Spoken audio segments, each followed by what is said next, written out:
Concubine and War with Benjamin, Part 1. Again, this is kind of a negative study in a way because we're dealing with a lot of wickedness, but a lot of important lessons to learn. All right, so let's jump right in here. I've been thinking about this after some discussions I had with Les and Monty, and I really appreciate your feedback on a host of different things. I wanted to begin with some thought questions. What was the problem in the practice of circumcision in the Old Testament in regard to the children of Israel's commitment to the Abrahamic covenant? It's not a problem that we have in the gospel, but it's a big problem that they had in ancient Israel. What was the real problem with having circumcision being a token of the covenant, and on the 8th day, the male babies are circumcised, and then as they grow up, what's supposed to happen? Well, maybe it's to look at it, maybe it's to do with their heart, and maybe their heart is not totally committed, whereas the gospel, it's the circumcision of the heart. Okay, I want to go ahead and read Jeremiah 31, verses 31 through 34. It's one of the most important passages in the Old Testament. And Jeremiah 31 through 34. It should be showing up here, up on the screen.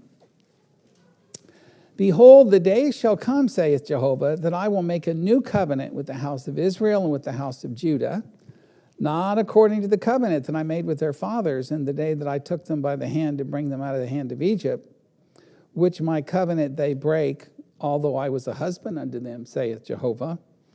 But this is the covenant that I will make with the house of Israel after those days. I will put my law in their inward parts, and in their heart will I write it. And I will be their God, and they shall be my people. And they shall teach no more every man his neighbor and every man his brother, saying, Know Jehovah. For they all shall know me, from the least of them unto the greatest, saith Jehovah. For I will forgive their iniquity, and their sin will I remember no more. So, the Old Testament, if you're fortunate enough to be one of God's chosen people, and you're born into a Israelite home, later a Jewish home, do you have any say over that? No? It's just sort of dumb luck in a way. I mean, you just happen to be fortunate enough to be one of God's chosen people. And then, even though you didn't have any say-so in it, you then are later on supposed to be taught by your parents about the nature of the covenant and the nature of your history and how God brought you out of Egypt and about Abraham, and all of that was to be taught to them so they would appreciate who they are and what their future holds. Historically, how did that work out? Go ahead.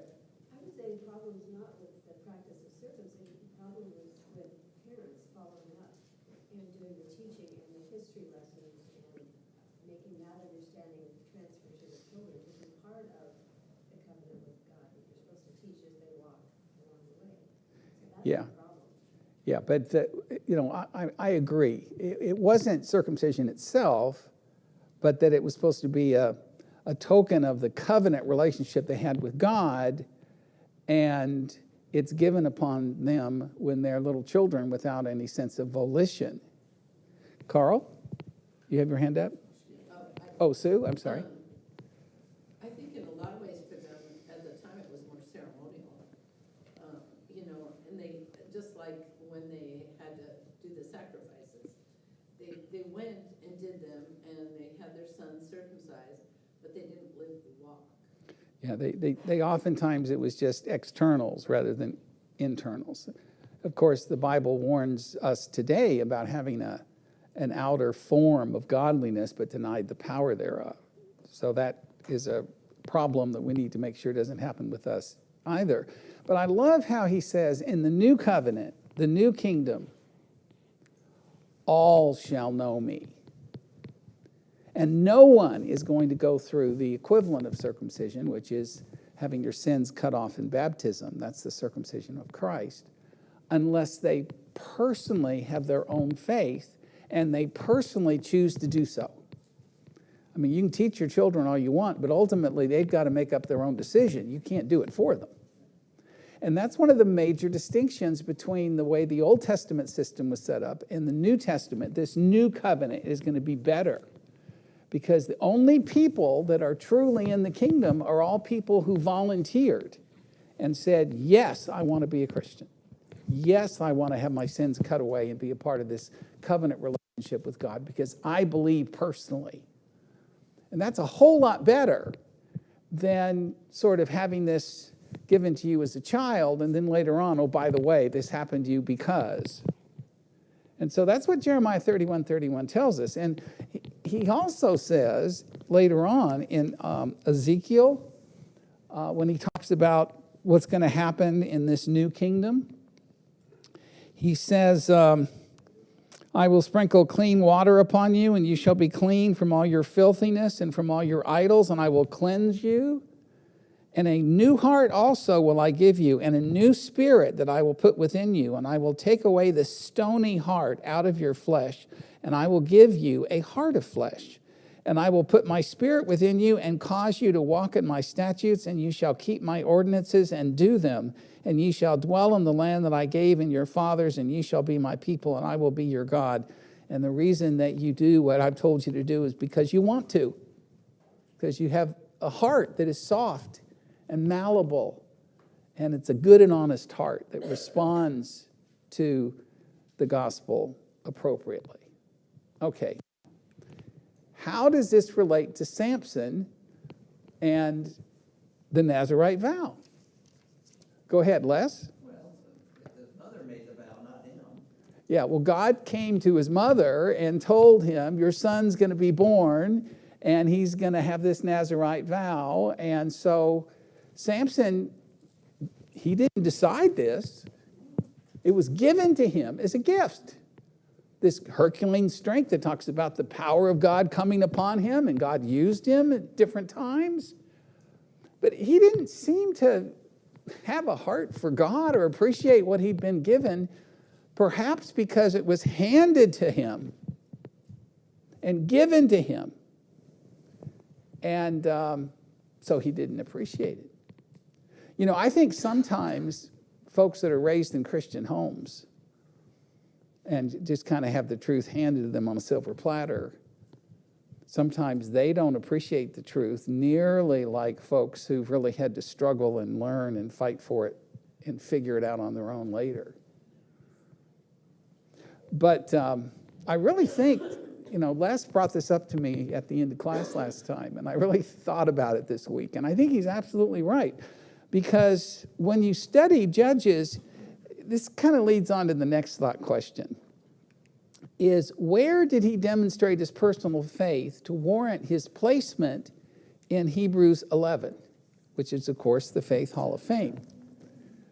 And I didn't see this until the end of his life, when suddenly he's not strong anymore, and he's being humiliated, and he's blinded. But he does something very significant here that I don't see him doing before. And what's he going to do at the very end of his life? Yes, he kind of reminds me of Jonah, who has a very fervent prayer in the belly of the big fish, right? But I want to read this section to you of Hebrews. It says, and what more can we say? What can I tell you of Gideon, Barak, Samson, Jephthah, of David and Samuel and the prophets?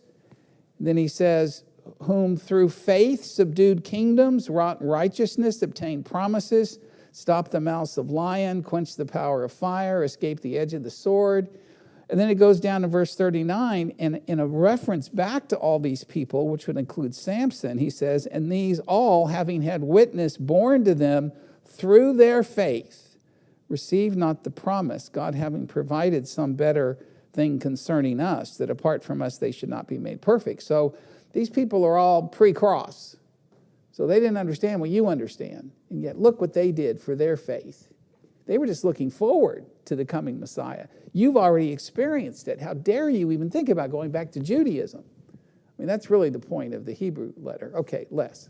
But I reread this chapter again too, and even though he's praying to God for strength, he's going on revenge. He still has revenge in his heart. Yeah, at the end, he even says that I may avenge my eyes, not that I may do your will, finally. But I still think that, it's certainly, I think, an explanation as to where he showed his faith. He finally realizes the source of his strength. And his allegiance. Yes, and his allegiance. Let's go ahead and read this last section, because I think this is really the key. Monty was telling me in the Hollywood play with Samson and Delilah and all that they start off with the end, with this prayer and what happens, and then they go back later and kind of show you what led up to all this. And so this is really a key element. I'm in Judges 16, verse 23. And the lords of the Philistines gathered them together to offer a great sacrifice unto Dagon their god, and to rejoice, for they said, our God hath delivered Samson our enemy into our hand. And when the people saw him, they praised their God. For they said, our God hath delivered into our hand our enemy, and the destroyer of our country, who has slain many of us. And it came to pass, when their hearts were merry, that they said, call for Samson, that we may make sport of him. And they called for Samson out of the prison house, and they made sport of him. And they saw him, and they set him between the pillars. And Samson said unto the lad that held him by the hand, because obviously his eyes have been gorged out, right? Suffer me that I may feel the pillars whereupon the house resteth, that I may lean upon them. Now the house was full of men and women, and all the lords of the Philistines were there. So that would be all the big wigs and the leaders and the heads of their 5 Philistine city-states. And there were upon the roof about 3,000 men and women that beheld while Samson made sport. So here they were all mocking and making fun of him, and we finally got you. And Samson called upon Jehovah, finally, and said, O Lord Jehovah, remember thee, I pray thee, and strengthen me, I pray thee, only this once, O God. In other words, give me this last chance, that I may at once be avenged of the Philistines for my 2 eyes. Now, that's a little disappointed. It's more an act of vengeance than it is, I want to end my life in some way that's meaningful. But still, he turns to the Lord. He cries out in faith to the Lord at the end. And God gave him his strength back. And Samson took hold of the 2 middle pillars upon which the house rested and leaned upon them, the one with his right hand and the other with his left. So here he is with his arms outstretched. And Samson said, let me die with the Philistines. So he's going to offer himself up here. And he bowed himself with all his might. And the house fell upon the lords and upon all the people that were therein. So the dead that he slew at his death were more than that he had slew in his life. And then they went and buried him in an appropriate place with his fathers. Now, I'd like for you to notice a contrast to what happened in Judges 15, and 16. We'll back up to verse 14. And he came unto Lehi. The Philistines shouted as they met him, and the Spirit of Jehovah came mightily upon him, and the ropes that were upon him his own countrymen had tied him up and was going to give him up to the Philistines, which is also pretty sad that they're complaining to Samson about, don't you know the Philistines rule over us, and now they're mad at us, and how dare you? I mean, you talk about not appreciating what God was doing for them through Samson. They're complaining about Samson doing this and getting them upset. So he says, okay, tie me up. And so they bring him over to the Philistines. And then, of course, the Spirit of Jehovah came mightily upon him, and the ropes that were upon his arms became as flax that was burnt with fire, and his bands dropped from off his hands, and he found a fresh jawbone of an ass, and put forth his hand, and took it, and smote 1,000 men therewith. And Samson said, with the jawbone of an ass, heaps upon heaps, with the jawbone of an ass have I smitten 1,000 men. So what's his spirit here? Look what I have done. You know, this has been a perfect place for him to have talked about what God has done through me, or God has done for the people. See, but so he's finally humbled at the end. And even though he's still out for vengeance, he's at least finally recognizing that he can't do anything without the Lord. Okay, Carl and then Les. I haven't really looked into it, but the New American Standard says about that, it says, God, please strengthen me just this once, that I may be avenged. This doesn't word it as I'm getting my vengeance, but you strengthen me so that I can be avenged. It's like he's giving God the chance to avenge his injury. Yeah, but American Standard goes on to say, for my 2 eyes. Yeah. Yeah, so that's the key, is he's angry that they plucked his eyes out, instead of just simply being angry at the Philistines for being wicked people that are abusing the Israelites. I think the faith that that's attributed to him in Hebrews is because he, like you said earlier, he trusted God. I realize that you're my strength. Now give it to me one more time. Yeah. And get vengeance on me for my eyes. Yes. So, Les, what was your observation? During this whole Samson line, I don't see the people thinking him as a judge, as a great ruler. They have problems with him because he's got an attitude, and He does. he's not a judge like we read, like Gideon and the other ones, in my opinion. Well, certainly Samuel was really well respected and did a great job as a judge. But it does say that he judged Israel for 20 years. Very interesting. We're not told much about that. But I think the idea was that generally the role of the judge was to protect the Israelites from their oppressors. And in some way, he began the process of doing that. If Samson was around, probably the Philistines stayed clear. And in that sense, he was their military deliverer, rather than somebody who sat with a robe and made judgments like we think of as a judge. So let's think about this. So what lessons can we learn from this? Lots of lessons. Okay, Todd? Well, it reminded me of, John chapter 5 or so, where it says, he desires us to worship him with spirit and truth. And the spirit, I guess, is from the heart, from the attitude of being truly spiritual instead of going through these things. The other thing I think of is with Samson, it just seems like, his cry out to God at the end there is similar to a lot of the cries that the Israelites made to God when they were being persecuted. So it's interesting that way. But I just think that, God really wants our heart and not to be robotic. And I agree with your statement about being raised in the church. I mean, I was, and it took me a while to appreciate the faith that I have.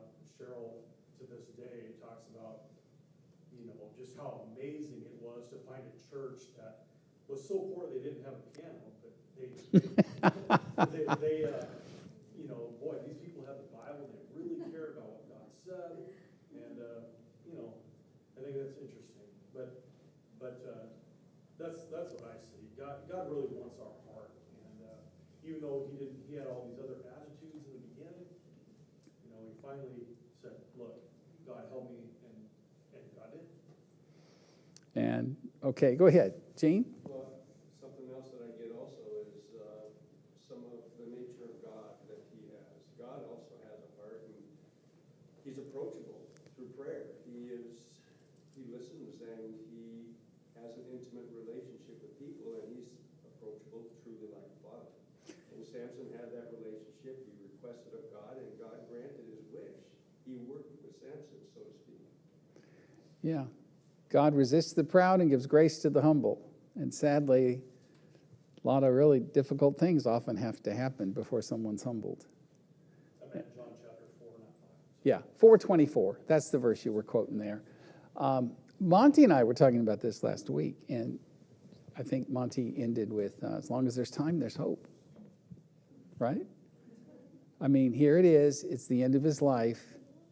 And at least at the end of his life, he calls upon the Lord and he does the right thing. And he fulfills God's purpose. Very interesting. Yes, Monty. Well, we all know the scripture that God is long-suffering, not Willing that any should perish. So, there you go. Yeah. There you go. Interesting. Yes, Les. Another lesson here is that even late in our life, if not on our deathbed, we can still pray and ask God to, have mercy on me and that sort of thing. Mm-hmm. Yeah. So, you know, I just had never really put all that quite together, and I appreciated your guys' feedback on that, and I thought that was worth talking about. I also, in my study, found one author who saw these things happening in God's providence in some ways as an imperfect picture of Christ and ultimately what's going to happen so that we can have ultimate deliverance through the Messiah. So think about this. How was his birth and calling similar to what's going to happen to Jesus? Okay, angel came, announced this is going to be the case. It's a miraculous birth. It's going to be consecrated for God's purpose. Now, Jesus wasn't a Nazarite. He was a Nazarene, but he was still consecrated to God's purpose. And it was all a part of God's eternal plan from the very beginning. And had the parents involved, godly parents, to try to help nurture him. And they were to name his name Jesus because he was to what? Forgive people of their sins. And so Jesus' calling is made clear from the start, and it's also, he's going to save people, begin the process of saving people from the Philistines. And then, I had never thought about this, but this author said, then he goes out and he takes a Gentile bride, and the Jewish people weren't too happy about it. That's interesting, huh? And of course, Christ takes on a Gentile bride, and a lot of the book of Acts is the Jews unhappy that the Gentiles are being brought into the church without being circumcised, right? And then destroying the lion in the vineyard might be somewhat analogous to Jesus being in the wilderness with Satan with the wild beast, the text says. And he took him on, boom, boom, boom, and dealt with Satan summarily, just as Samson did with the lion. And when did he really start carrying out his will, do his work of taking on the Philistines? At a wedding feast, where Jesus first began his work and at least his miracles. He's striking out against the enemy as God's appointed deliverer. And he's betrayed twice in this account. First by his father-in-law, and then, of course, you've got the betrayal here at the end by Delilah. And could that be somewhat analogous to what's going to happen to Jesus with Judas, betrayed by one of his own that he should have been able to trust? And Samson's death is quite interesting when you think about it as being somewhat typical of what Christ had to go through. Notice the emphasis on mocking and making sport of Samson, just like they did with Jesus and who struck you and, all this kind of stuff. And him relying upon the Lord. This commentator said, Samson did his greatest work in darkness, just like Jesus had to suffer in the 3 hours of darkness, with outstretched arms. And in so doing, he brought down the enemy, destroyed the evil works of darkness, while at the same time was making preparation for saving Israel. He laid down his life voluntarily. Let me die with these people, as he's setting his people free. I thought that was pretty cool. Something to think about. Yes? It also says he killed more in his death than he did in his life. And if you look at what Jesus did, realistically, the most impactful thing he did was in his death. Oh, yes. Tasted of death for every man. Good point.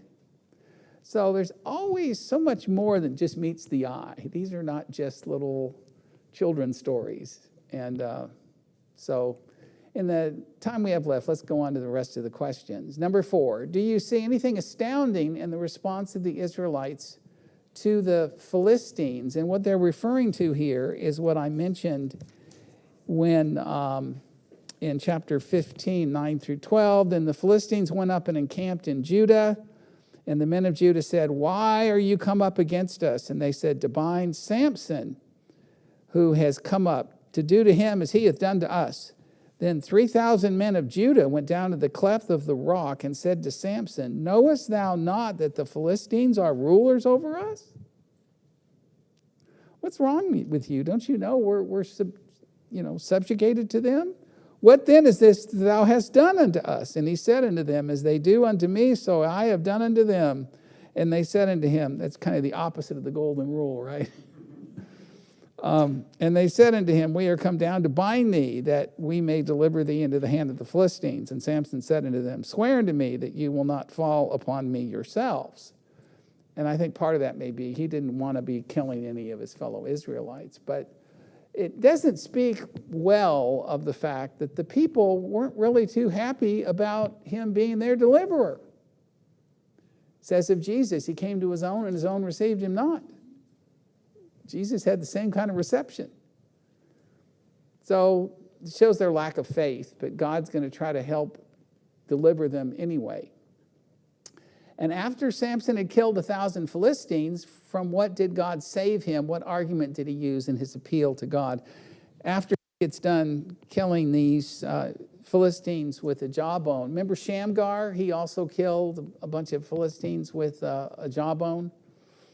A lot of that's because they didn't have weapons available to them, because when you take over people, the first thing you do is you apprehend their weapons. And so they have to use things they wouldn't normally use as a weapon.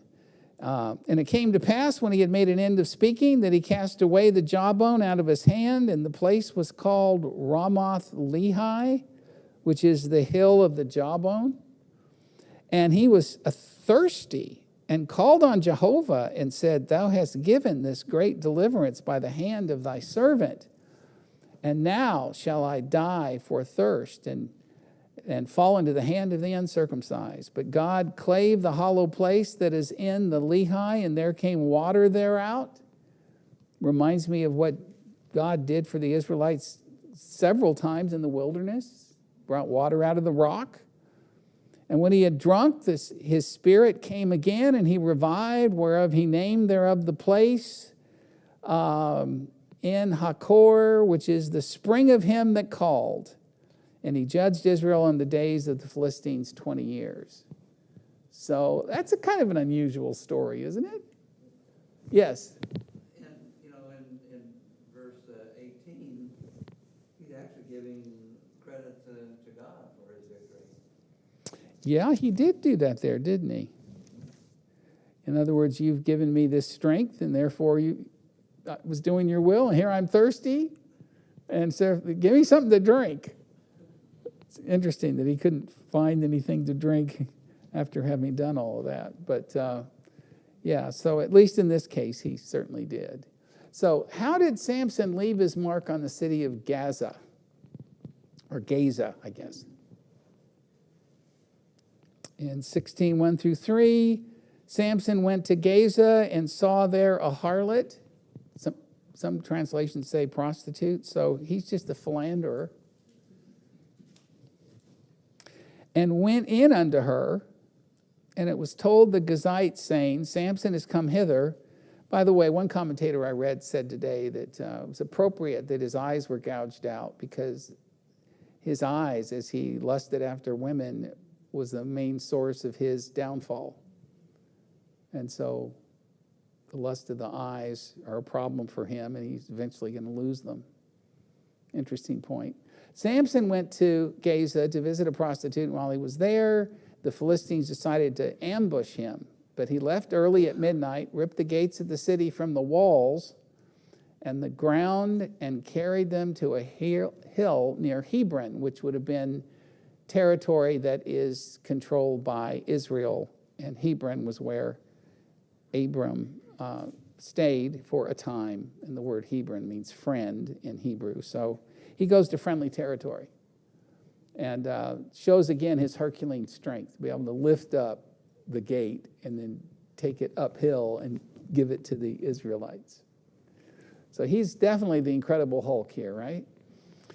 How many lords of the Philistines were there?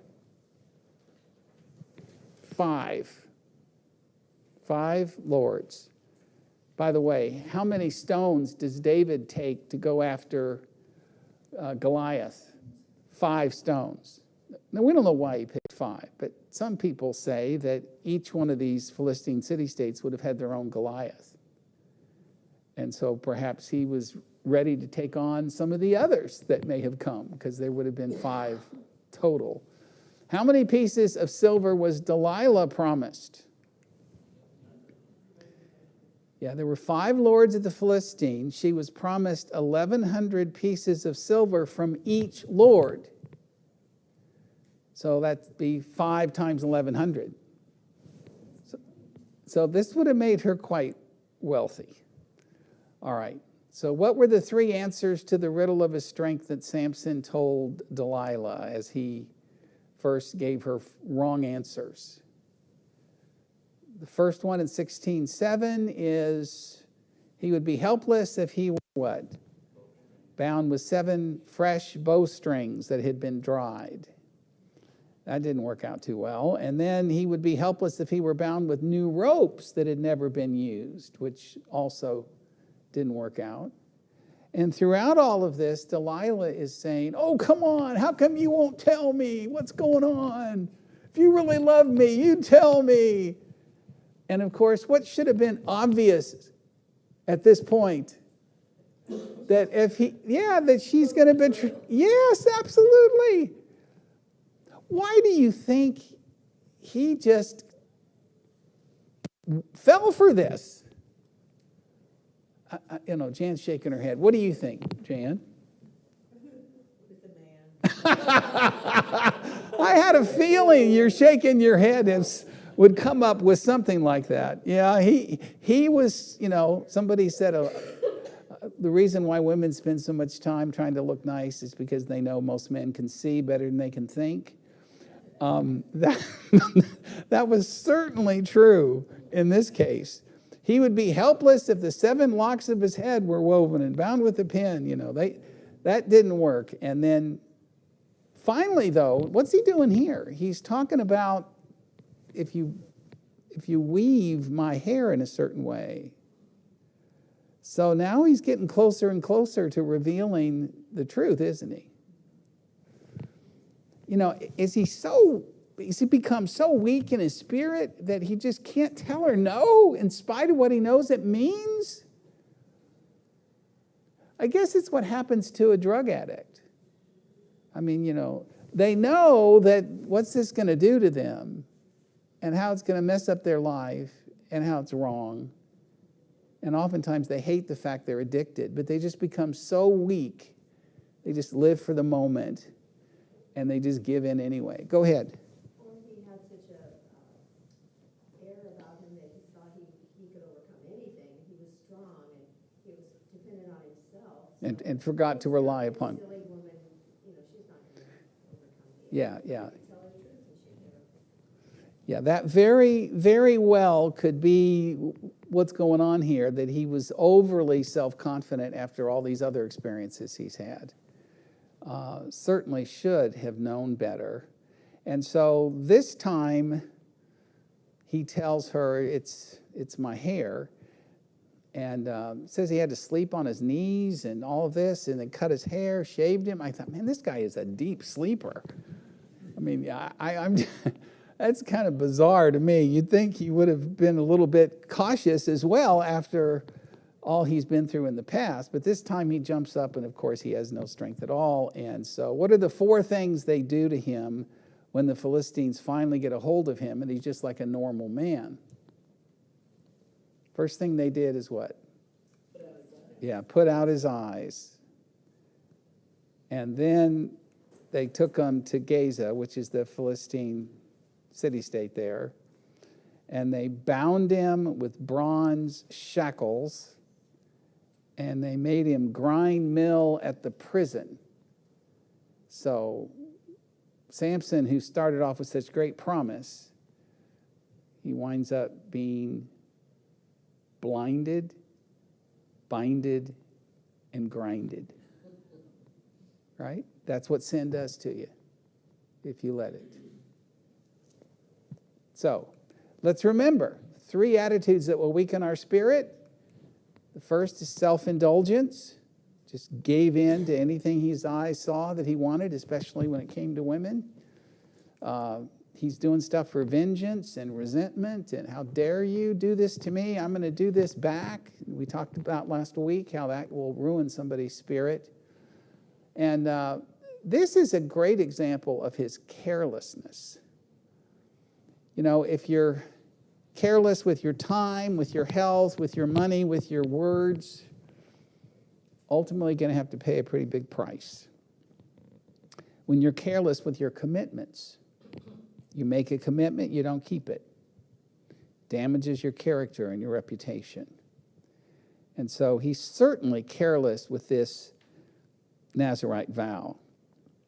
And his attitude is not, how can I really fulfill this wonderful privilege? How close to God can I get? His attitude is, how close can I get to the fire and not get burned? Until finally his cavalier attitude with Delilah takes its toll. So I think there's a really helpful lesson here. He's flirting with temptation, he's flirting with sin, and it eventually catches up to him.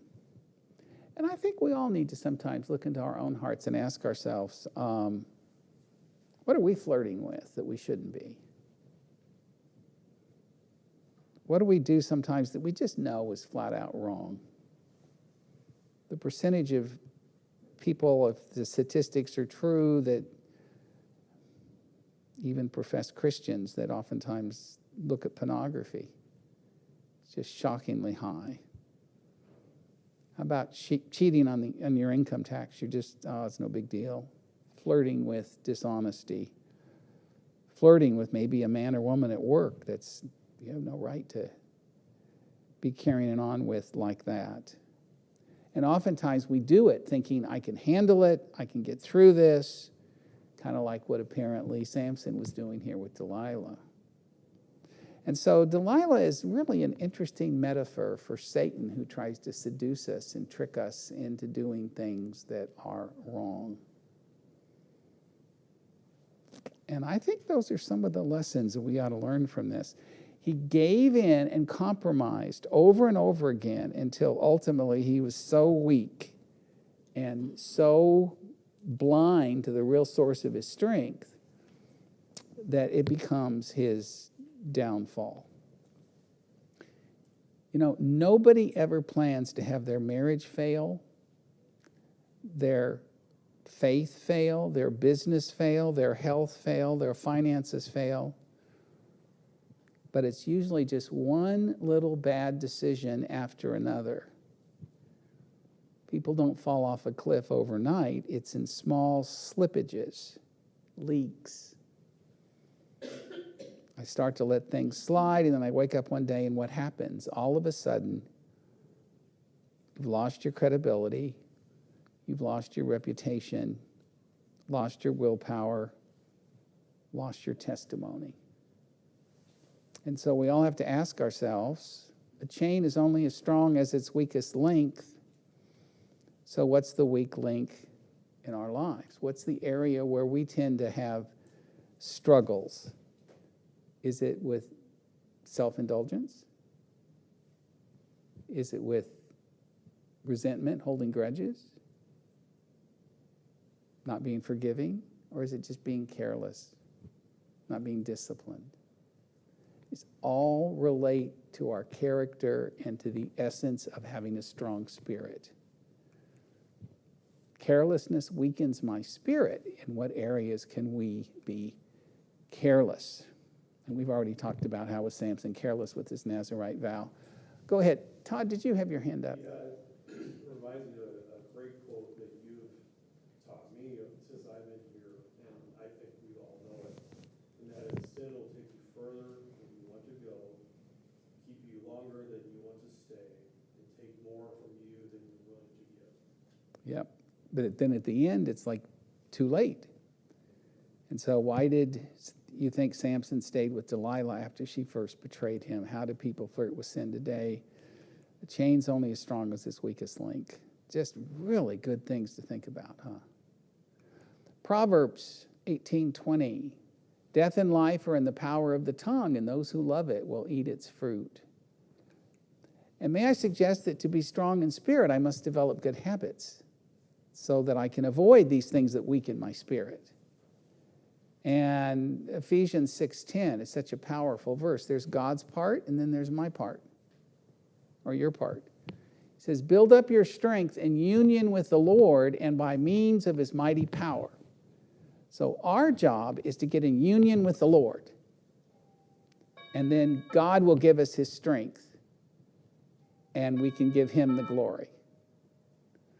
And I think the 3 habits that will strengthen our spirit are personal devotion, meaningful fellowship, and giving generously.